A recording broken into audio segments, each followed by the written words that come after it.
John D. Rockefeller, oil tycoon, captain of industry. You know him, right? The monopoly guy with the top hat, except instead of a board game, he basically owned the early 20th century. But here's the thing. Rockefeller's influence went way beyond oil. He decided to give away a ton of money. Sounds nice, right? Well, this is where things get interesting. Rockefeller poured money into education. We're talking big money, like Carnegie-level donations. He set up foundations, funded universities, the works. This wasn't just about giving kids textbooks, though. Rockefeller had a vision, and that vision involved medicine. Specifically, the kind of medicine that used oil. See where we're going with this? Because Rockefeller wasn't just selling oil, he was selling a future, his future. A future where big oil wasn't just fueling cars, it was fueling you from the inside out. Now, this was the dawn of modern medicine. Germ theory was new and exciting. Pharmaceuticals were just starting to pop up. And Rockefeller, he saw an opportunity. He funded research into petrochemical-based medicines. Aspirin, for example, has roots in coal tar. Suddenly, oil wasn't just for lamps anymore. It was for pain relief. This wasn't some evil plot, at least not on the surface. Rockefeller genuinely believed in the promise of these new medicines. And hey, they did wonders for things like pain and infections. But here's the catch. Rockefeller's funding came with strings attached. Big, fat, oily strings. He wasn't just funding research, he was funding a philosophy that put petrochemicals at the center of medicine. And if you weren't on board with that, well, let's just say Rockefeller wasn't afraid to play hardball.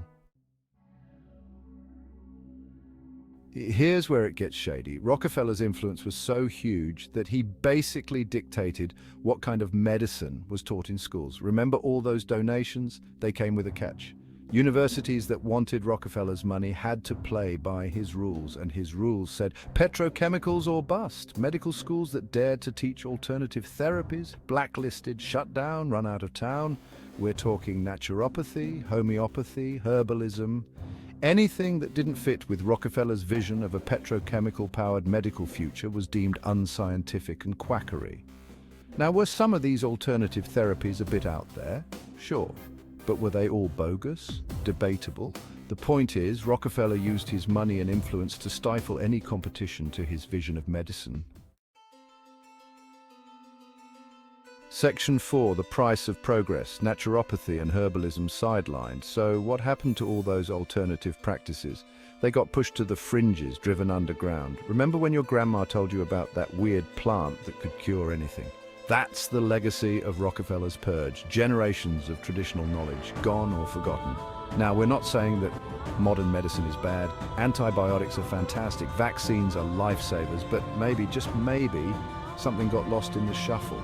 A more holistic approach to health. A deeper understanding of the body's natural healing abilities. The problem isn't necessarily petrochemical-based medicine itself. It's the fact that it became the only game in town. Thanks, Rockefeller. Section 5, a legacy in pills, the enduring impact. Fast forward to today. We live in a world where prescription drugs are handed out like candy. Don't get us wrong, they have their place, but we've also become disconnected from other forms of healing. The kind that don't require a prescription. Rockefeller's influence on medicine is still felt today. We're only now starting to rediscover the benefits of things like naturopathy and herbalism. But it's an uphill battle. These practices are still often dismissed as hippie nonsense. Thanks, Rockefeller. So, the next time you pop a pill, take a moment to think about John D. Rockefeller, the man who shaped not just an industry, but the very way we think about health and healing. And maybe, just maybe, start asking questions about what other options might be out there. After all, a little healthy skepticism never hurt anyone.